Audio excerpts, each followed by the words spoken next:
Blood soaks into Egyptian cotton entirely differently than it does synthetic blends. It spreads slower pooling into heavy dark stains that smell fiercely of rust and hot copper. Clara knew this because she was kneeling in a puddle of it on a $20,000 rug. Her chapped fingers, reeking of bleach, trembled over the cracked screen of a burner phone she was never supposed to touch. She didn't dial the police. She called the monster who owned the house. "Please come home now." Clara hated Thursdays. Thursdays meant deep cleaning the baseboards in Victor Costa's penthouse. It was a sterile, unforgiving space.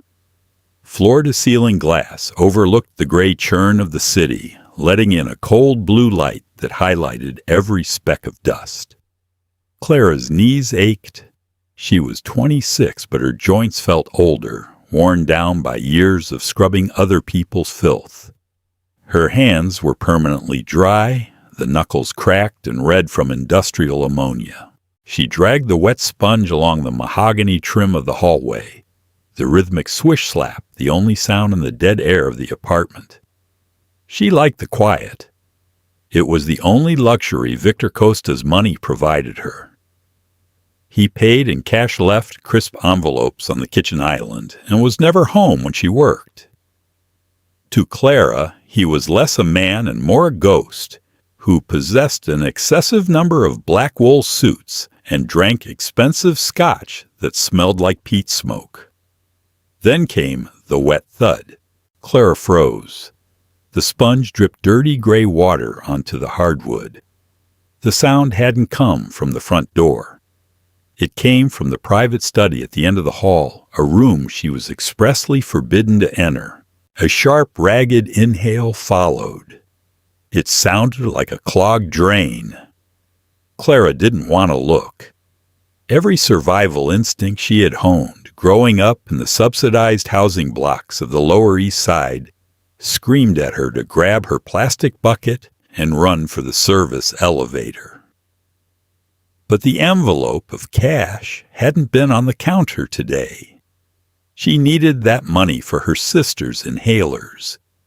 If someone was burglarizing the place, she'd lose the job. She stood up, her damp jeans clinging uncomfortably to her knees. She gripped the handle of her mop, a pathetic, flimsy weapon, and crept down the hall. The heavy oak door of the study was cracked open. The scent hit her before she saw anything. It wasn't the usual smell of old paper and leather polish. It was copper, thick, hot, and undeniable. Clara pushed the door with 2 fingertips. Dominic was on the floor. Clara knew Dominic. He was Victor's shadow, the slick, cologne-drenched underboss, who always looked at Clara like she was a stain on the upholstery. Right now, Dominic was ruining the upholstery. He was clutching his stomach, his breathing wet and shallow. Dark, slick blood pulsed between his fingers, ruining a bespoke gray jacket. But he wasn't crying out for help. He was dragging himself toward the heavy steel panel behind Victor's desk. The safe. In his other hand, slick with his own blood, he held a block of something wrapped in brown paper and wires. Plastic explosive. Clara's breath hitched. Her cheap sneakers squeaked against the floorboards. Dominic's head snapped toward her. His eyes were wide, glassy, and panicked. He didn't look like a terrifying Mafia enforcer anymore. He looked like a cornered rat. "You!" He wheezed, blood bubbling at the corner of his mouth. "Get over here. Help me." Clara didn't move. She stared at the bomb in his hand. She stared at the trail of blood smearing the Persian rug. The contradiction of the moment paralyzed her. Dominic was dying, yet he was trying to blow open his boss's safe. A rival didn't shoot him. He was trying to rob Victor, and something had gone horribly wrong before he even got here. "Death, bitch." Dominic spat his arm, trembling as he tried to raise a suppressed pistol from his waistband. He couldn't lift it higher than his own knee. "Come here, or I swear to God." Clara didn't think. Her body moved on raw, unrefined adrenaline. She didn't run away. She ran forward. She swung the heavy, wet mop head directly into Dominic's face. The dirty water and coarse strings slapped against his eyes. He cried out, dropping the gun. It clattered against the heavy desk leg. Clara kicked it away, her heart hammering against her ribs like a trapped bird. She scrambled backward, her hand shaking so violently she could barely feel her own fingers. Dominic groaned, swiping the dirty mop water from his bleeding face. "I'll kill you. I will cut you to pieces." Clara turned and sprinted to the kitchen. She bypassed the landline. Victor had drilled exactly one rule into her head on her first day. If the house burns, let it burn. If someone comes knocking, you don't answer. If someone gets inside, you use the phone taped under the sink. Then you forget the number. She dropped to her knees, yanking open the cabinet beneath the marble sink. The smell of dish soap and old pipes filled her nose. She found the black burner phone taped to the PVC pipe. She tore it free, breaking the tape with a sharp tearing sound. She dialed the only contact saved in the memory. It rang once, twice. "Speak," a voice answered, low, gravelly, vibrating with an underlying exhaustion. "Victor Costa." Clara squeezed her eyes shut. "Please come home now." A heavy silence fell over the line, save for the faint sound of club music in the background on his end. "Clara?" he asked. He sounded utterly bewildered, the cold facade cracking just a fraction. "Dominic is bleeding on your rug." Clara said, her voice surprisingly flat, hollowed out by shock. "He has a bomb. I kicked his gun under the desk. I don't know what to do with the mop." Victor Costa was standing in the meat locker of a butcher shop in the meatpacking district. The air was a biting 34 degrees. Frost clung to the hanging carcasses of beef, smelling of raw fat and old blood. It was a smell Victor was intimately accustomed to. He was in the middle of a deeply unpleasant conversation with a man who owed him $300,000. The man was currently tied to a metal chair, weeping softly. Victor's knuckles throbbed. He was tired. He hated the cold.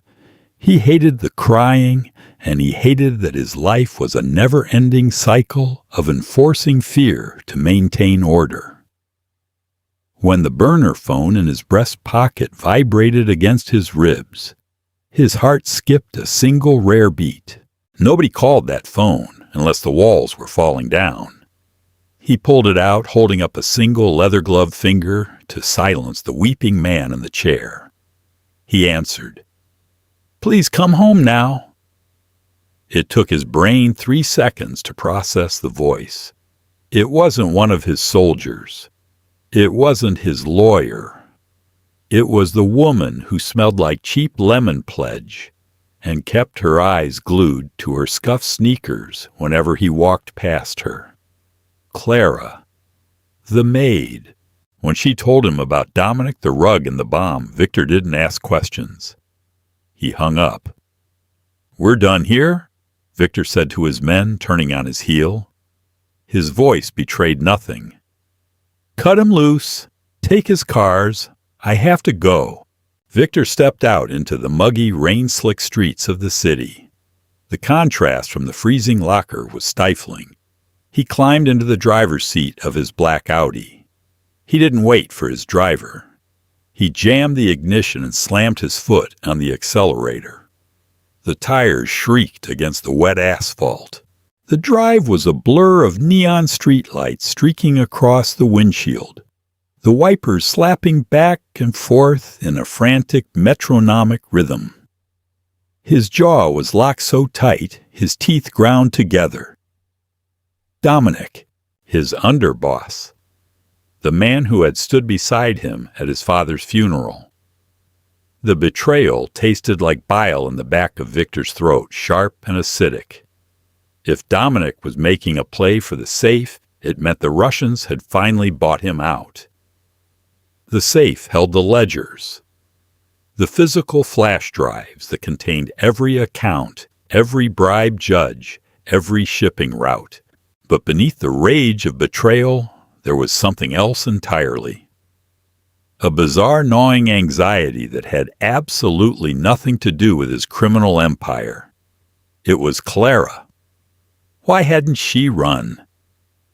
Any sane civilian would have bolted out the front door and called the cops from a safe distance.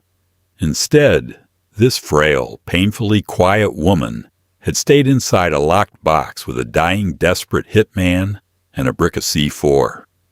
She had kicked away a gun. Victor gripped the leather steering wheel until the seams pressed deep into his palms. He didn't understand her. He never had.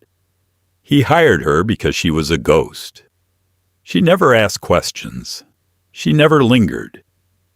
She scrubbed away the physical grime of his life and vanished before he had to acknowledge his own humanity. Now she was standing in the middle of his crossfire. He took a corner too fast, the heavy car hydroplaning for a split second before the tires bit into the pavement again. The engine roared a guttural sound that matched the tension coiling in his chest.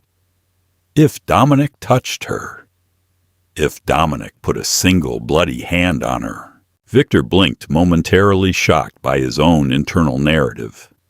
He didn't care about the maid. He cared about the mess. He cared about the breach of security. That was what he told himself as he ran a red light swerving around a blaring taxi.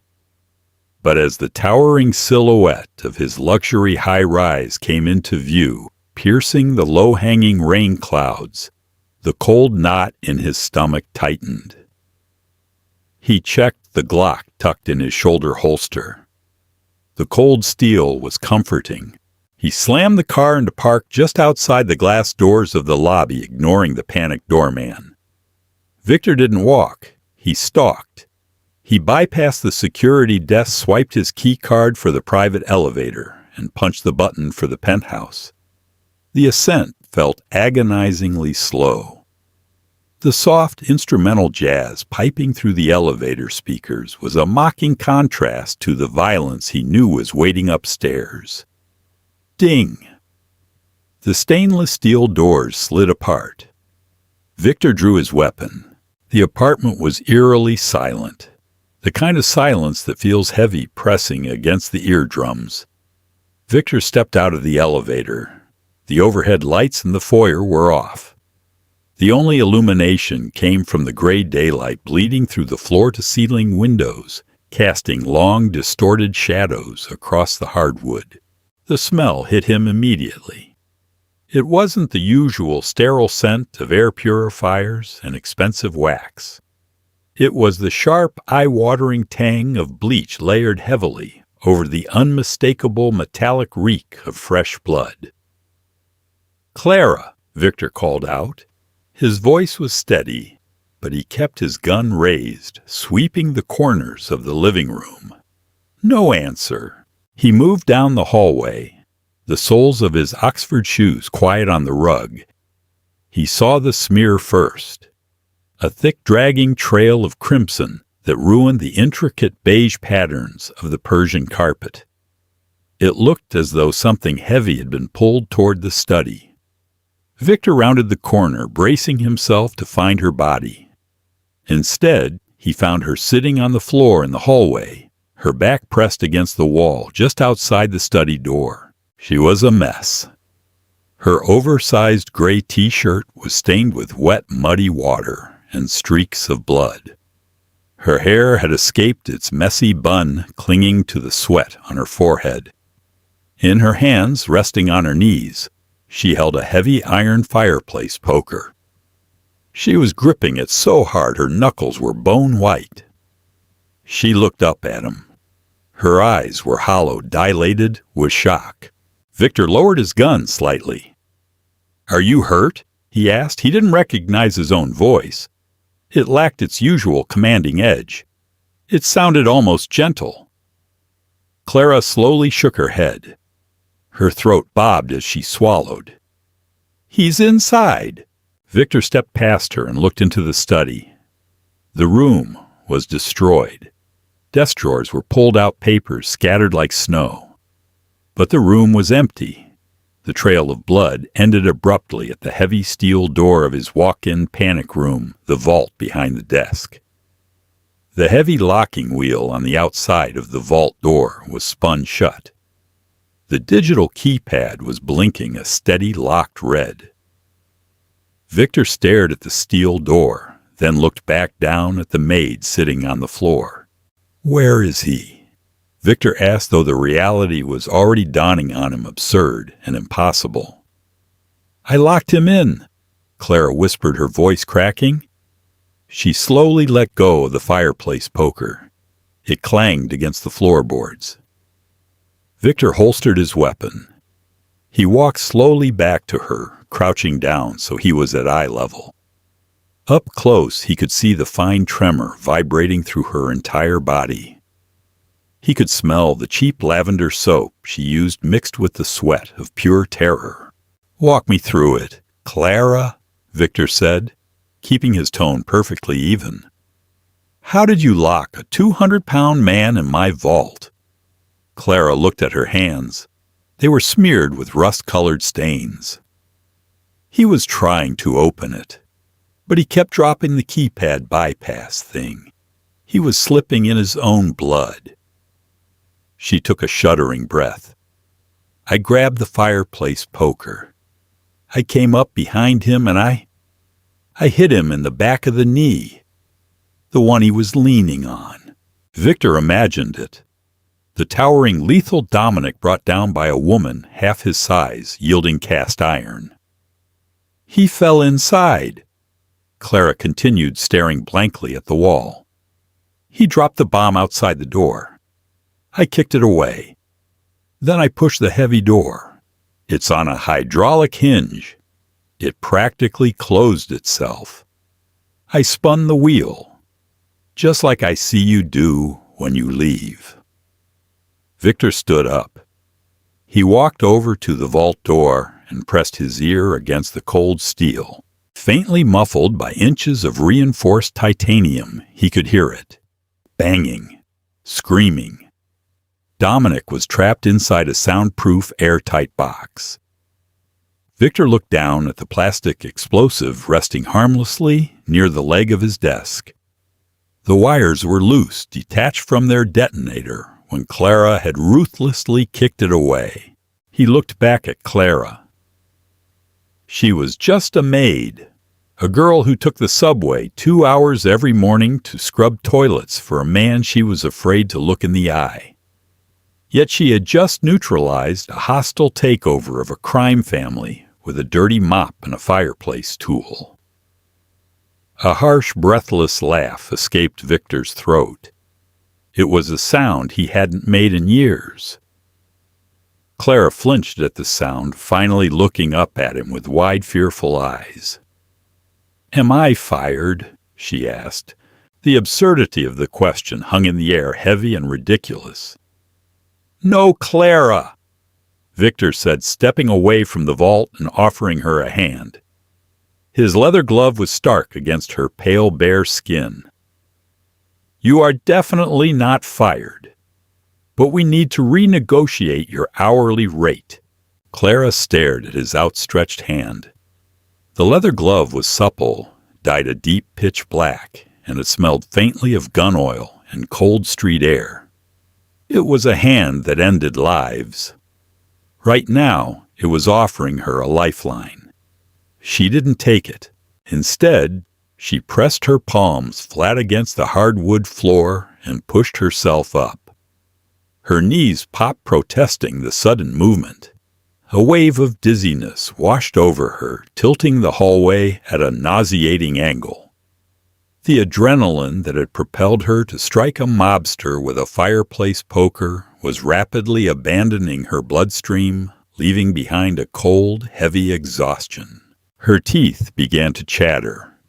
It wasn't cold in the penthouse, but she was shivering so violently she had to wrap her arms around her own rib cage. "I need to sit down," Clara mumbled. Her voice sounded thin, stripped of all its usual careful politeness. Victor withdrew his hand, his expression unreadable. He gestured toward the living room. The sofa. She limped over to the sprawling cream-colored sectional. It was Italian leather, softer than butter. Under normal circumstances, Clara wouldn't dare touch it without a microfiber cloth in her hand. Today she collapsed onto it, her damp, blood-speckled jeans staining the pristine cushion. She didn't care. Her vision was tunneling. Victor followed her, his heavy footsteps muffled by the carpets. He didn't hover. He walked directly to the wet bar tucked into the corner of the room, his movements sharp and purposeful. Glass clinked against glass. Behind them down the hall, a rhythmic, muffled thudding vibrated through the walls. Thud. Thud. Thud. Dominic was hitting the inside of the vault door. Clara squeezed her eyes shut, pressing the heels of her hands against her temples. "He's going to get out." "He isn't," Victor said. He walked over and handed her a lowball glass. Amber liquid sloshed against a single massive ice cube. "Drink this. All of it." Clara looked at the glass, then at him. He had taken off his coat and shoulder holster, tossing the heavy weapon onto the glass coffee table with a casual clatter that made her flinch. Without the jacket, he just looked like a tired man in a tailored shirt. But his eyes, dark, calculating, utterly devoid of panic, gave him away. She took the glass. The heavy crystal felt strange in her raw, chapped hands. She took a sip. The scotch burned a fiery trail down her throat, settling hot in her stomach. It made her cough, a harsh hacking sound that tasted like peat and smoke. "Better?" he asked, sitting in the armchair opposite her. He leaned forward, resting his forearms on his knees. "No," Clara rasped. She stared at the gun on the table. It was black and blocky, a terrifyingly functional object. "Are you going to shoot him when he comes out?" Victor let out a slow, controlled breath. "The vault is on a time-delay lock. Once it's spun shut, the internal override requires a retinal scan that only belongs to me. From the outside, I can't open it for another 12 hours. It's a security protocol." Clara blinked her exhausted brain, trying to process the information. "So he's trapped in there until tomorrow morning." "The vault is airtight, Clara," Victor said quietly. The words hung in the air, heavy and blunt. The rhythmic thudding from the hallway suddenly sounded much more desperate. "Oh," Clara whispered. She looked down at her hands. The rust-colored smears of Dominic's blood were drying into the cracks of her skin. "He's going to suffocate." Victor watched her. He waited for the hysterics. He waited for the moral outrage, the crying, the panicked demands to call the police. He was accustomed to the fragility of civilians when confronted with the brutal mechanics of his world. Clara took another slow, deliberate sip of the scotch. "Will it smell the vault, I mean, when you open it?" Victor's eyebrows twitched a minuscule break in his stoic facade. "No, the climate control will preserve the environment until the seal is broken." "Good," she muttered, staring blankly at the ice in her glass. "Because I don't get paid enough to scrub death out of titanium." A heavy silence settled over the room, broken only by the fading thuds from the corridor. Dominic was getting tired, or the oxygen was already thinning.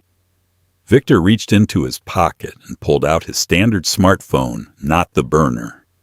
He dialed a number from memory. "Arthur," Victor said when the line connected. "I have a mess in the study." Bring the industrial kit. Yes, the rug is a total loss." He paused, his dark eyes never leaving Clara's face. "And bring a new set of clothes for a woman. Small build. Jean sweater doesn't matter. Just something clean." He hung up. "I have clothes at my apartment," Clara said defensively, clutching the glass tighter. "I'm going home."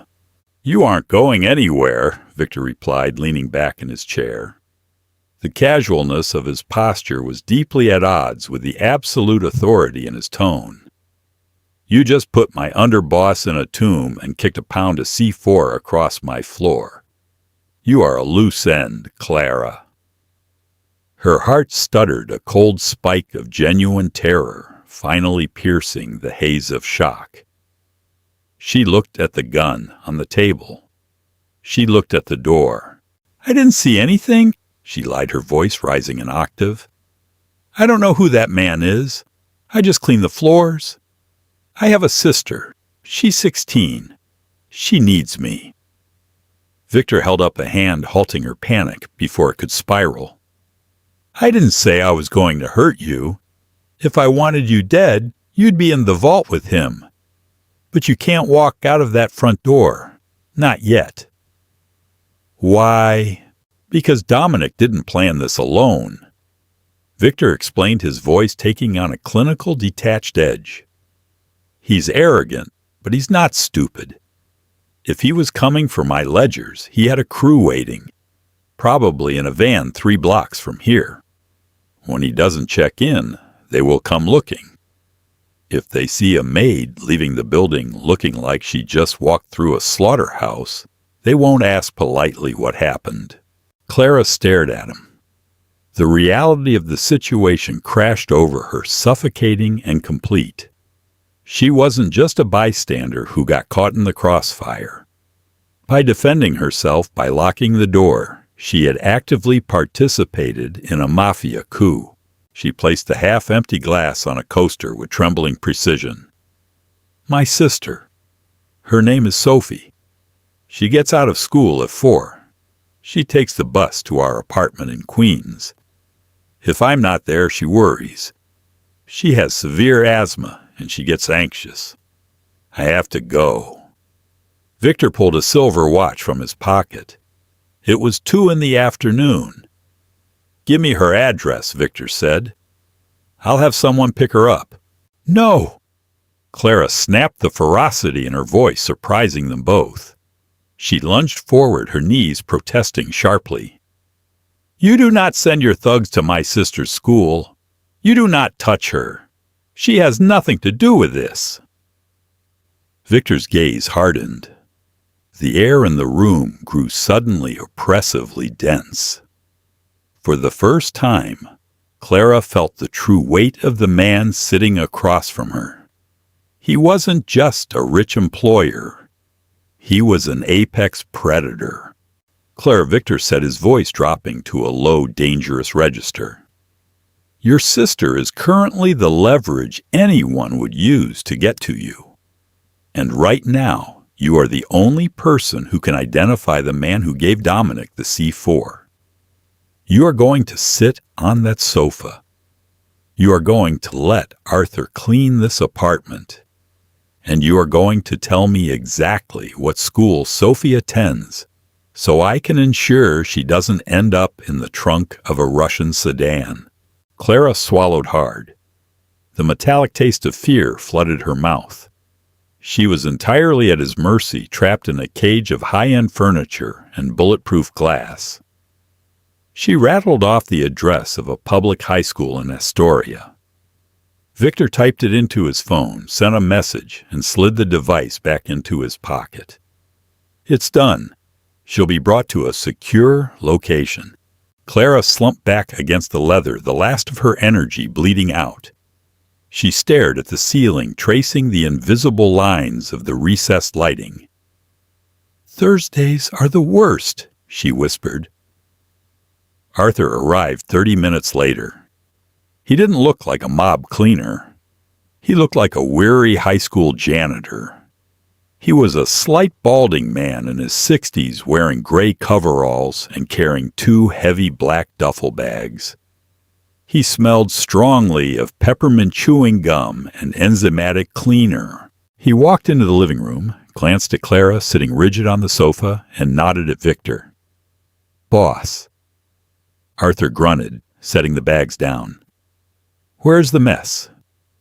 "Hallway and study," Victor said, standing up. "The package is in the vault." Arthur raised a bushy eyebrow. "In the vault? That's going to be a problem tomorrow." "I'll handle tomorrow.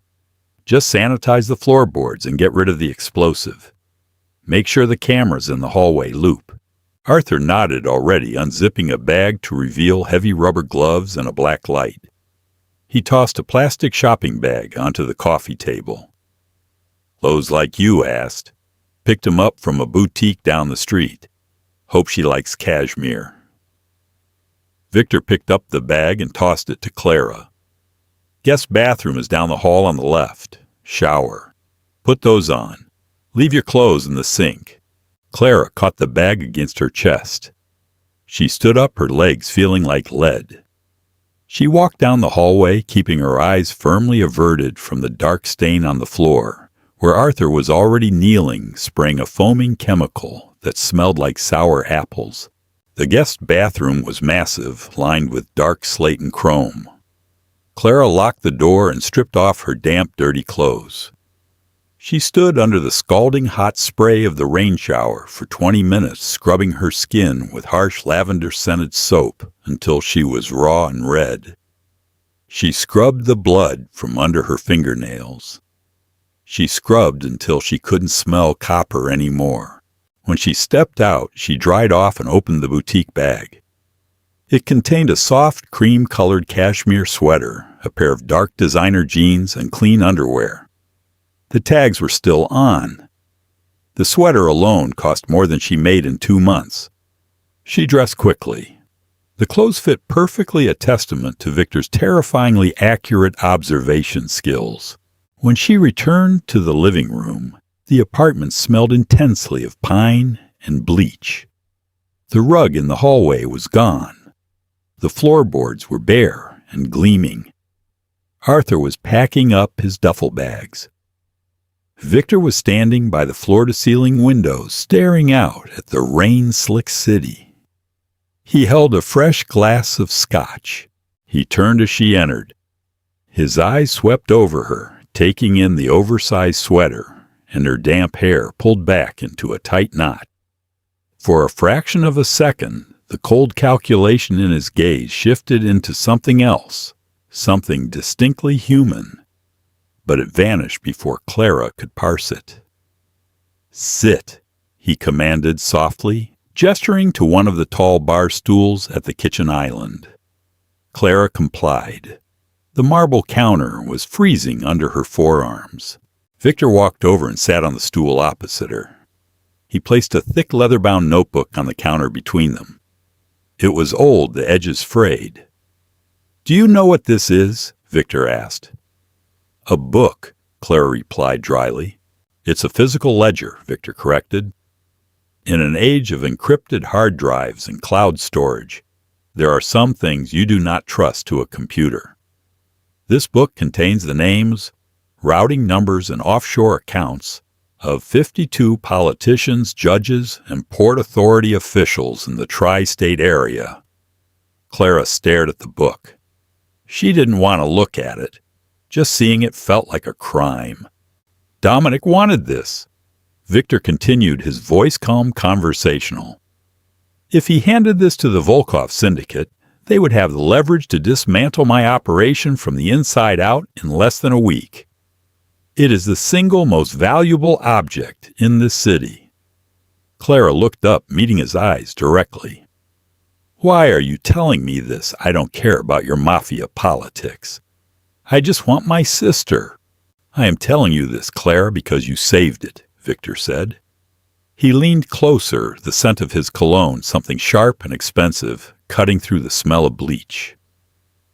"You kicked away the explosive that would have breached the vault. You trapped the man trying to steal it. You preserved my empire with a dirty mop." Clara scoffed a bitter sound. "I was trying not to get shot. Intent is irrelevant. The outcome is what matters," Victor stated. "In my world, a debt of this magnitude must be repaid. Otherwise, it becomes a weakness. People will say I owe a civilian. So pay me," Clara said, her voice steadying. She realized he wasn't going to kill her. He was negotiating. She was comfortable with transactional relationships. She did labor. She got paid. "Give me a bonus, a big one. Then let me take Sophie and move to Florida. I'll sign whatever non-disclosure agreement your lawyers want." Victor smiled. It wasn't a warm expression. It was the smile of a man who found something darkly amusing. "You think a piece of paper stops the Volkovs?" Victor asked. "They will track Dominic to this building. They will find out he is dead. They will pull the security footage from the street and see you a maid running away. They will torture you to find out what happened in that room. Florida isn't far enough, Clara." Her chest tightened. The cashmere sweater suddenly felt suffocating. "Then what? What do you want from me?" "I want to employ you," Victor said simply.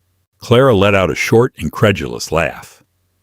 "You want me to keep cleaning your baseboards after this?"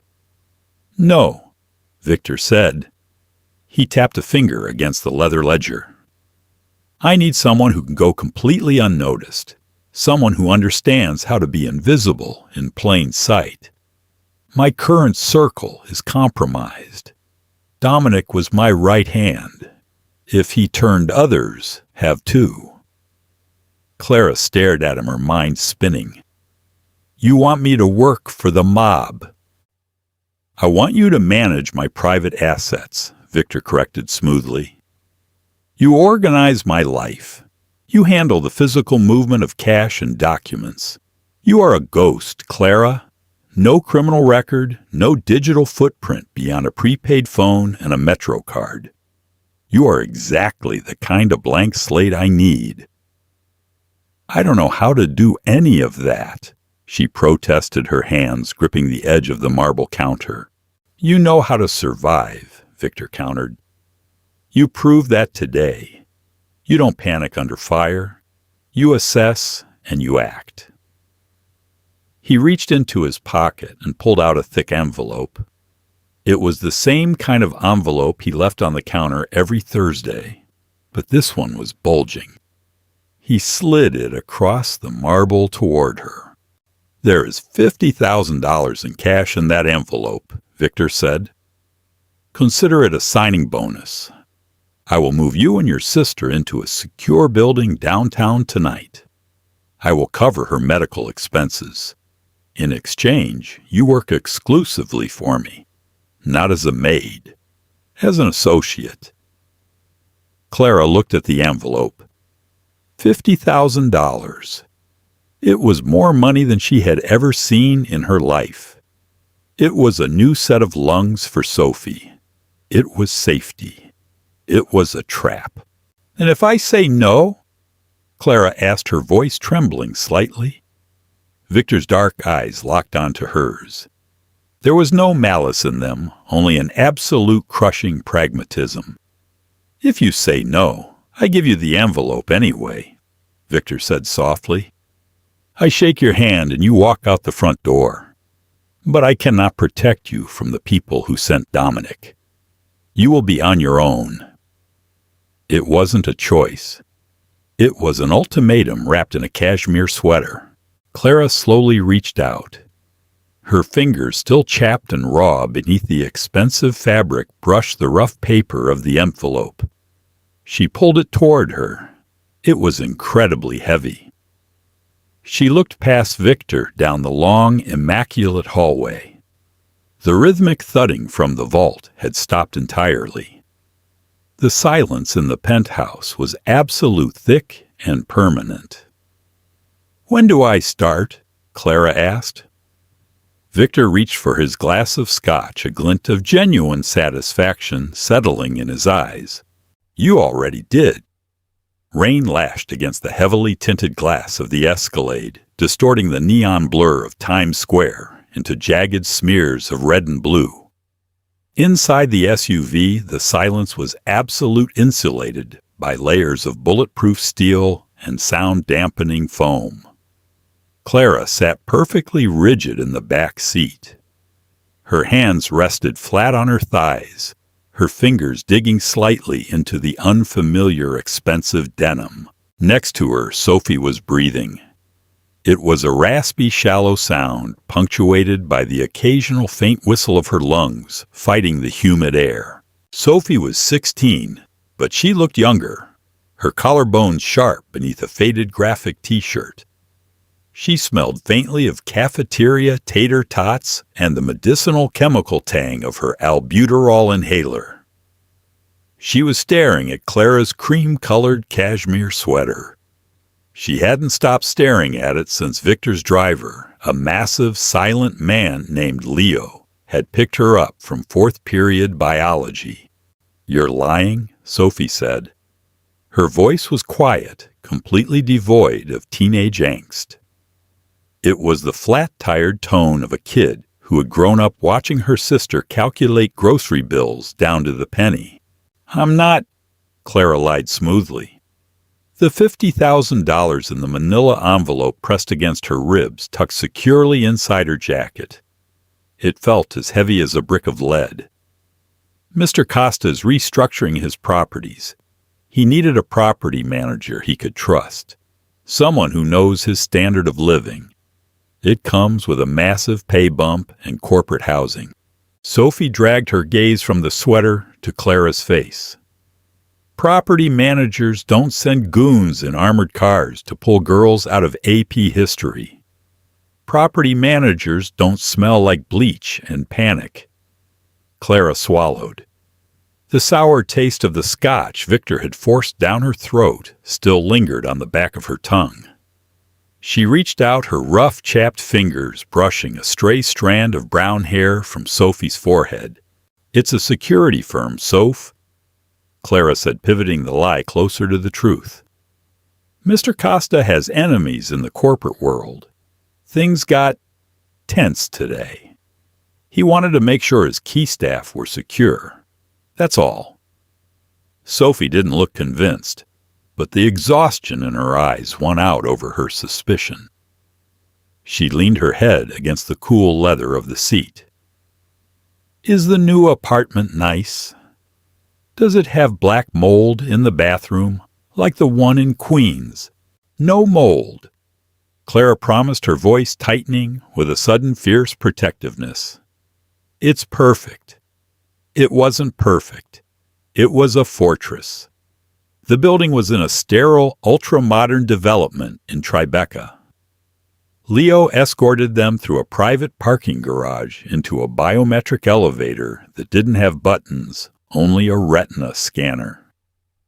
When the doors opened directly into the apartment, the smell hit Clara first.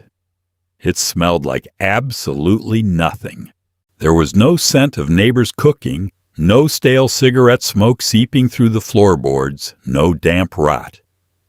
The air was filtered chilled to exactly 68 degrees and aggressively neutral.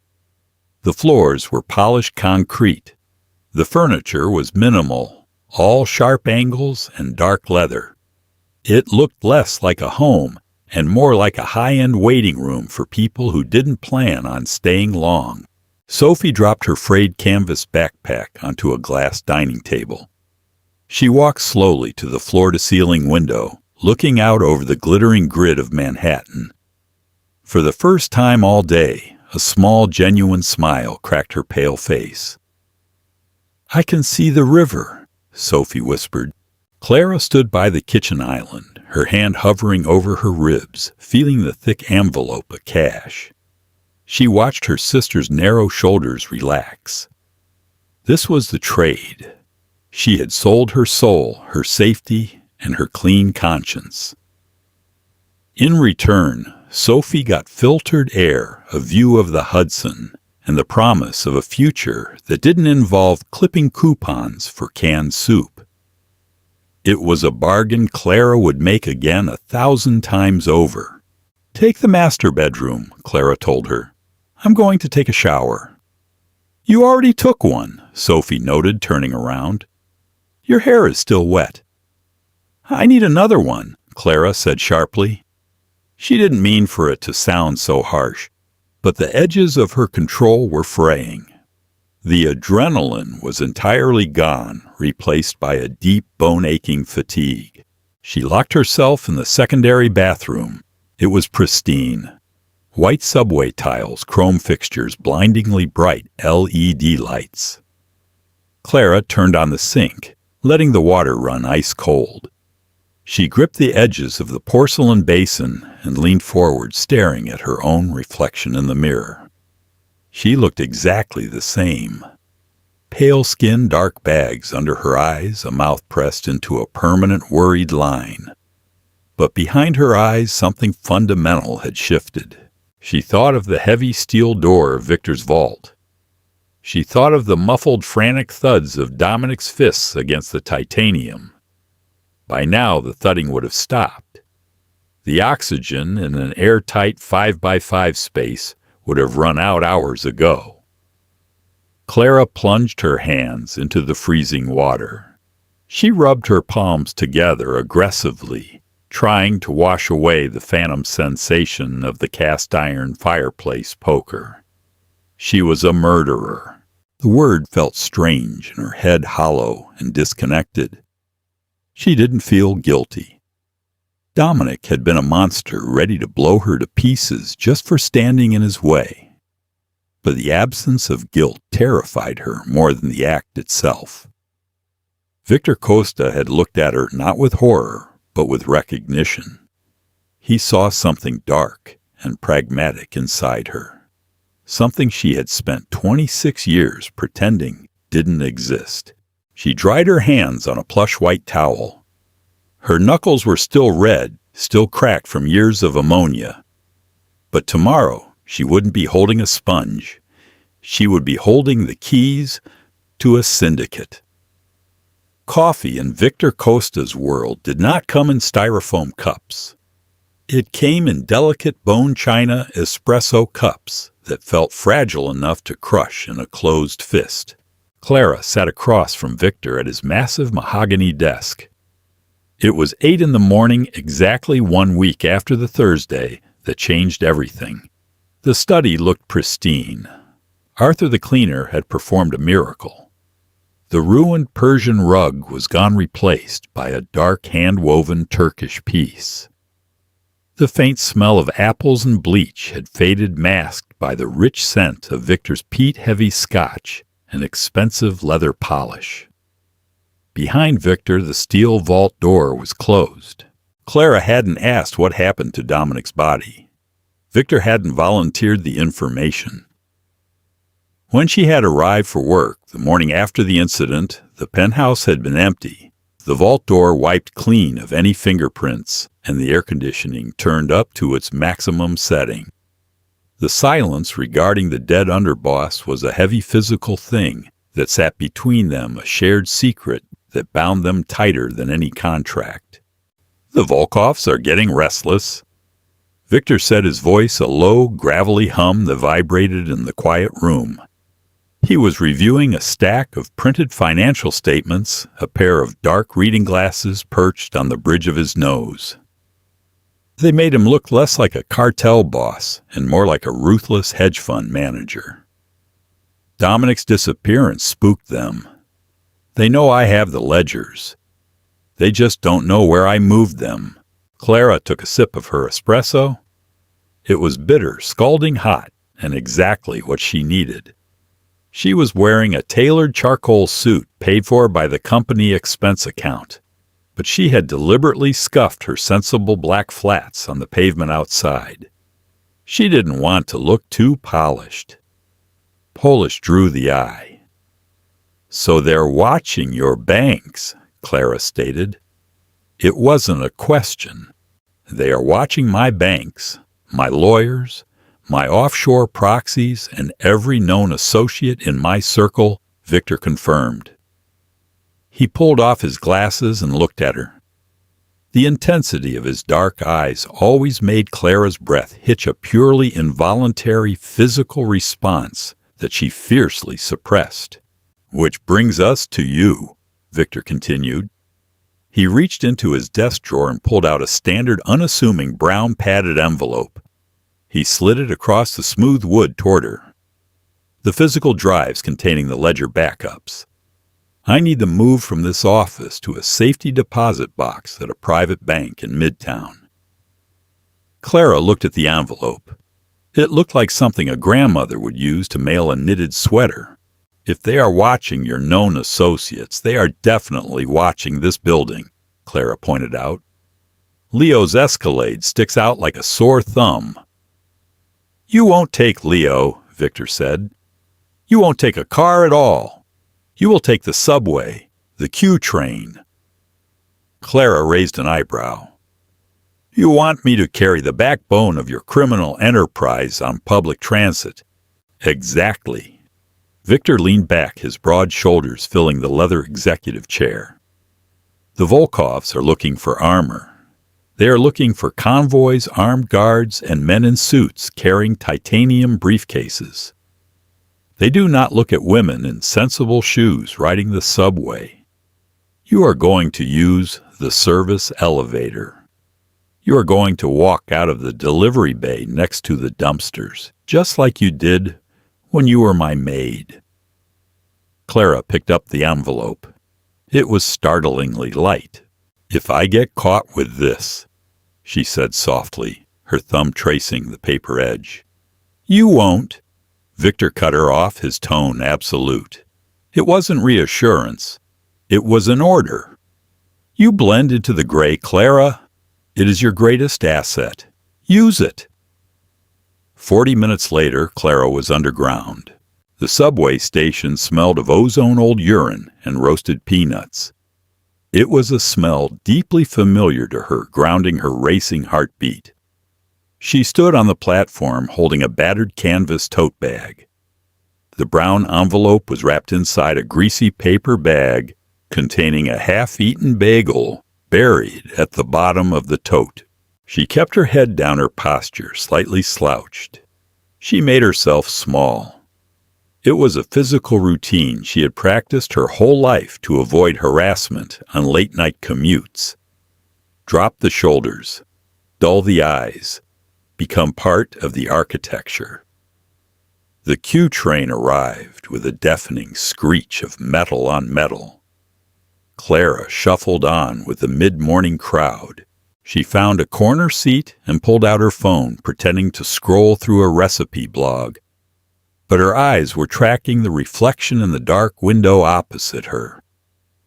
3 stops in, she noticed him. He was standing near the center doors.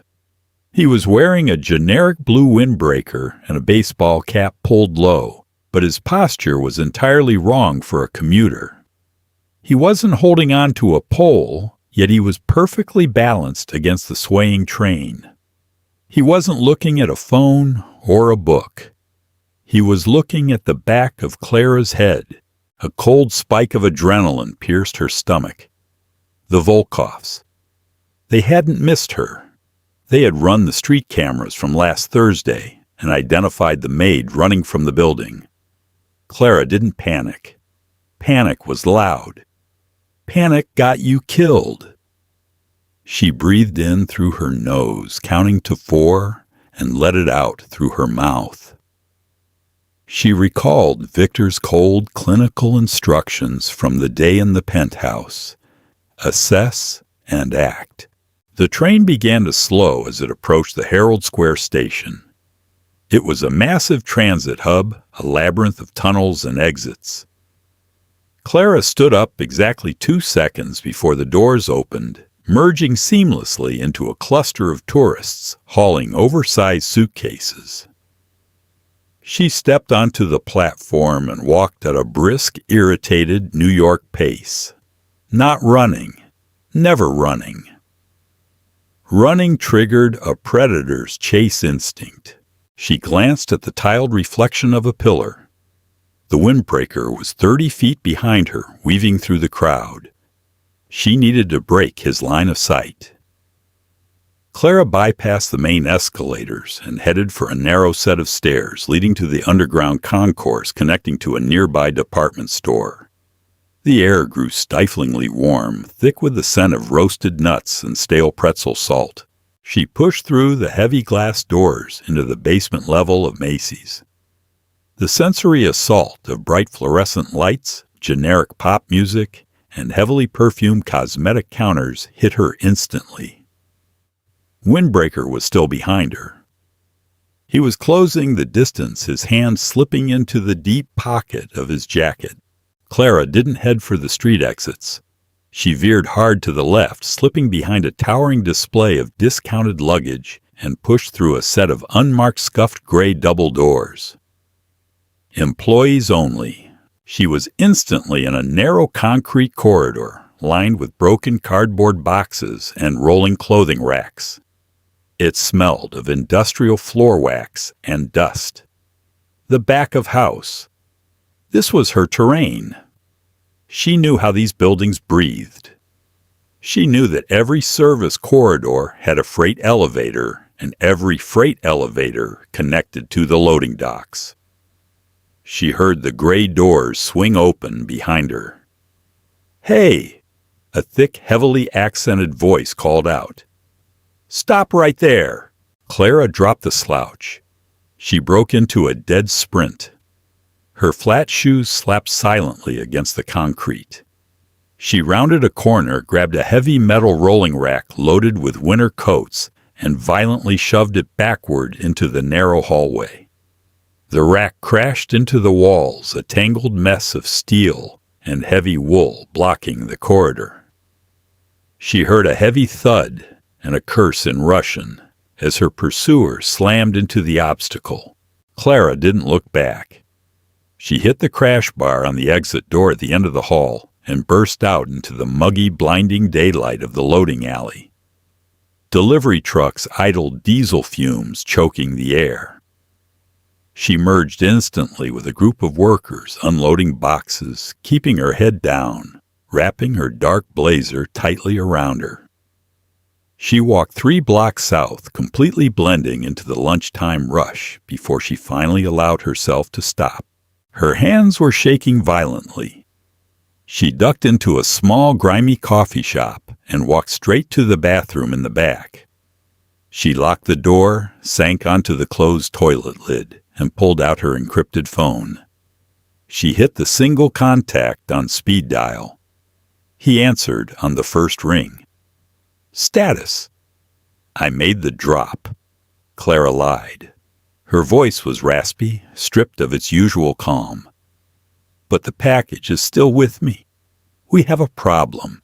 They know my face, Victor. I burned a tail in Herald Square." A heavy, dangerous silence hummed over the line. When Victor finally spoke, the corporate hedge fund manager persona was gone. The Mafia boss had returned. "Are you hurt?" The question was clipped tight with something that sounded remarkably like genuine rage. "No," Clara said, staring at her trembling hands. "But I can't go back to the apartment.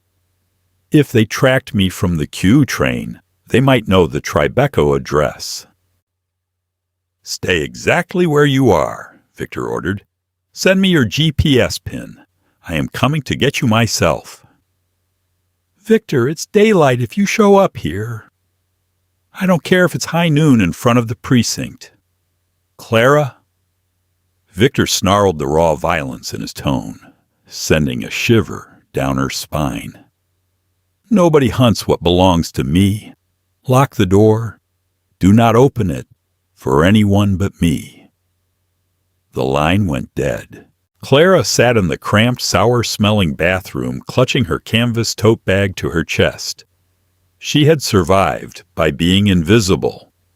But as she waited for the city's most dangerous man to tear through Manhattan just to find her, She realized with a sinking, terrifying certainty that she wasn't invisible anymore. Victor Costa saw her, and God help anyone who stood between them. Sweat beaded at the nape of Clara's neck, sticking stray hairs to her skin. The coffee shop bathroom smelled of cheap cherry soap and damp drywall, a cloying mix that made her stomach churn.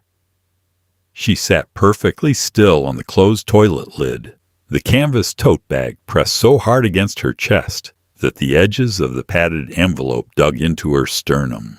Footsteps vibrated through the cracked hexagonal tiles.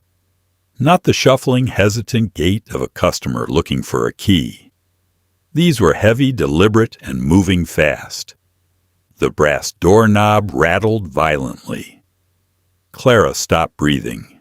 She slid her hand into the tote, her fingers grazing the heavy stapler she had stolen off a desk on her way out of Macy's. It was a pathetic weapon, but she gripped it anyway. Clara. The voice was low-clipped and muffled by the thin plywood door, but it hit her system like a shot of pure adrenaline. She fumbled with the rusted deadbolt, her slick fingers slipping on the metal before the lock snapped back. Victor pushed the door open, slipping inside and shoving it shut behind him in one fluid motion. The cramped space instantly felt suffocatingly small. He wasn't wearing his tailored suit jacket. His sleeves were rolled up past his forearms, the crisp white fabric straining across his shoulders. He looked wildly out of place in the grimy bathroom, radiating a suppressed kinetic violence that made the air feel thick.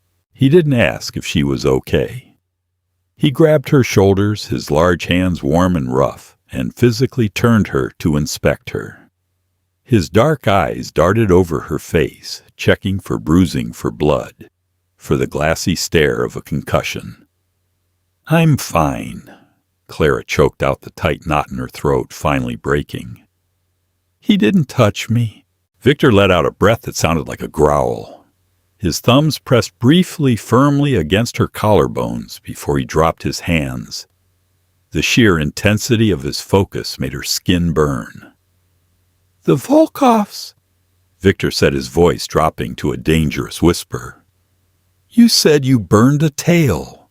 Did he see you come in here?" "No. I lost him in the Macy's loading docks. I walked 3 blocks south, doubled back, and waited." She held up the battered canvas tote. "The drives are still here. But Victor, if they were waiting for me on the platform, they know who I am. They might know about Sophie." A dark shadow passed over Victor's face. It wasn't fear. It was the absolute icy calculation of a man deciding who was going to die first. "Leo is already at the Tribeca building," Victor said, pulling a compact matte black handgun from the back of his waistband. He checked the chamber with a sharp metallic click that echoed off the tiles. "He pulled Sophie out 5 minutes ago. They are heading to a secure hangar in Teterboro. We are going to meet them." "Teterboro." "The airport," Clara's voice pitched up. "We are repositioning," Victor corrected smoothly, sliding the gun back into its holster. "I do not run Clara, but I cannot fight a war while my liabilities are sitting in a glass high-rise. I need you and your sister on a plane to my compound in Montreal. Once you are out of the blast radius, I am going to rip the Volkov syndicate down to the studs." He looked at her, his expression softening just a fraction. It was the look of a man who realized he had dragged something fragile into a hurricane. "You did perfectly today. You survived." Clara shook her head, a bitter laugh escaping her lips. "I hid in a bathroom." "You outmaneuvered a cartel hitman using a rolling rack of winter coats." Victor countered, his mouth twitching into the ghost of a smile. "Do not undermine your own survival. Now give me the bag." Clara tightened her grip on the canvas straps. "If they are watching the banks and the subways, They are watching the bridges and tunnels to Jersey. The second your SUV hits the Lincoln Tunnel, they'll box you in. You're a target." Victor frowned, his brow furrowing. "I have armored cars. Armor traps you." Clara argued, her pragmatic working-class logic overriding her fear. She had spent her life navigating the gridlocked arteries of this city. If they trap an armored car in the tunnel, it just becomes a very expensive coffin. You can't take the drives in your car. They'll expect that. Victor went perfectly still. He stared at her, assessing the sharp, unsentimental truth in her words. "What are you suggesting? Take the car. Draw their attention." Clara said, her heart hammering against her ribs. She was terrified, but the logic was sound. "Let them track your Escalade. I'll take the ferry across the Hudson. It's a pedestrian boat. No cars, just commuters. I'll meet you at the hangar with the ledgers." "Absolutely not." The refusal was instant and absolute. "I am not leaving you alone on the street with the single most valuable object in this city. You are a civilian. I am a ghost," Clara shot back, echoing his exact words from the morning. "I blend into the gray. You said it yourself. They are looking for you, Victor. If you walk out of here holding this bag, we both die. If I walk out with it, I'm just another tired woman commuting to Jersey." Victor stared down at her. The silence stretched heavy and vibrating with tension. He hated it. He hated giving up control, and he violently hated the idea of letting her walk back out into the open. But he was a pragmatist, and she was right. He stepped closer, closing the distance between them until Clara could feel the heat radiating from his chest. He smelled of rain gun oil and that expensive scotch. "If you don't make that ferry," Victor said, his voice dropping to a harsh, ragged whisper, "if you go dark on my GPS for even 1 minute, I will burn Herald Square to the ground looking for you. Do you understand me?" Clara looked up into his dark, furious eyes. Her breath hitched. There was nothing professional about the way he was looking at her. It was possessive. It was raw. "I'll be at the hangar," she promised. Victor reached out his hand, wrapping around the back of her neck. He didn't pull her in, but the grip was firm, grounding her, branding her. He held her gaze for one long, agonizing second, then let go. "Go. 5 minutes after I leave. Walk fast. Keep your head down." The Hudson River ferry smelled of diesel exhaust and damp wool. Clara sat on a rusted metal bench on the upper deck, the biting wind whipping her hair across her face. The gray skyline of Manhattan shrank steadily behind her, swallowed by the low-hanging rain clouds. She clutched the canvas tote bag in her lap. Her phone buzzed in her pocket. Every 3 minutes, an automated GPS ping confirming her location to Victor's encrypted network. The crossing took 12 minutes. It felt like 12 hours. When the ferry docked in Weehawken, Clara merged with the crowd of weary commuters pouring out into the terminal. She kept her head down, her sensible flats clicking against the concrete. She followed the signs for the taxi stand, her eyes constantly scanning the reflections in the glass doors. A sleek black town car idled at the curb, its hazard lights blinking. The driver's side window rolled down. It was Leo. His massive frame barely fit behind the steering wheel. Clara climbed into the back, sinking into the leather seats. The doors locked with a heavy, satisfying thunk. "He's waiting," Leo grunted, throwing the car into drive. They drove through the industrial sprawl of New Jersey, the scenery shifting from highways to grim corrugated metal warehouses and chain-link fences. The rain began to fall harder, drumming a frantic rhythm against the roof. Teterboro Airport was a hub for private jets.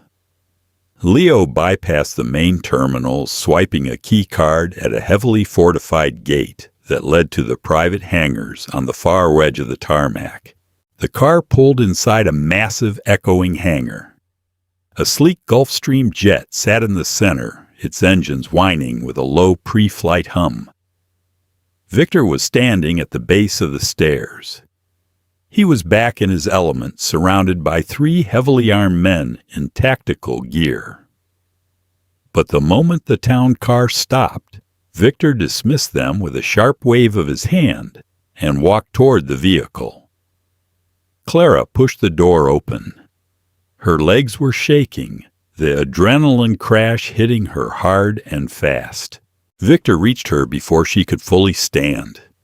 He gripped her upper arms, pulling her into the solid wall of his chest. For a moment, he just held her there, burying his face in the damp crown of her hair. He breathed in a deep, shuddering inhale before pulling back to look at her. "Sophie is on the plane," Victor said, his voice rough. Clara let out a choked sob of relief, the tension finally shattering. She shoved the canvas tote bag against his chest. "Here, take it. I don't ever want to look at it again." Victor took the bag, handing it blindly to Leo, without looking away from Clara. "You did it," Victor said, his thumb brushing a smudge of dirt from her cheek. The gesture was shockingly tender, completely at odds with the violent world surrounding them. "You saved the board. I just wanted to survive," Clara whispered, shivering in the cold damp of the hangar. "You did more than survive," Victor replied. His dark eyes locked onto hers, stripping away the roles of boss and employee, predator and prey. "You proved you belong here." "I don't belong in the Mafia, Victor," she argued weakly, though she didn't pull away from his grip. "I'm a maid. I clean baseboards." Victor smiled. It was a genuine, weary smile. "You scrubbed the dirt from my floors, Clara. But today you held the keys to my kingdom. The Volkovs are going to bleed for what they tried to do. And when it's done, when the city is quiet again, I am coming to Montreal." Clara's heart stuttered. The implication was heavy, undeniable. He wasn't just sending her away for safety. He was securing her. "Why?" she asked, her voice barely audible over the whine of the jet engines. "Because I trust you," Victor said simply. It was the heaviest confession a man like him could make. "And because I find I sleep much better knowing exactly where you are." He guided her toward the stairs of the jet. The wind whipped her hair, carrying the sharp scent of jet fuel and rain. Clara paused at the top step, looking back at the man standing on the tarmac. He looked dangerous, ruthless, and entirely isolated in his power. But as the cabin door sealed shut, locking her into the pressurized safety of his world, Clara realized she wasn't invisible anymore. She was the one thing Victor Costa couldn't afford to lose. Clara scrubbed Victor Costa's floors, but she ended up holding the keys to his entire criminal empire. She survived by being invisible, but now she's the only person the city's most dangerous man trusts with his life. The war with the Volkov syndicate is just beginning, and Clara is no longer just a bystander. She's the queen on Victor's bloody chessboard. Will her pragmatic brilliance keep them alive? Or will the Mafia lifestyle consume her? If you want to see Claire and Victor take back New York, hit like, share this story, and subscribe for more.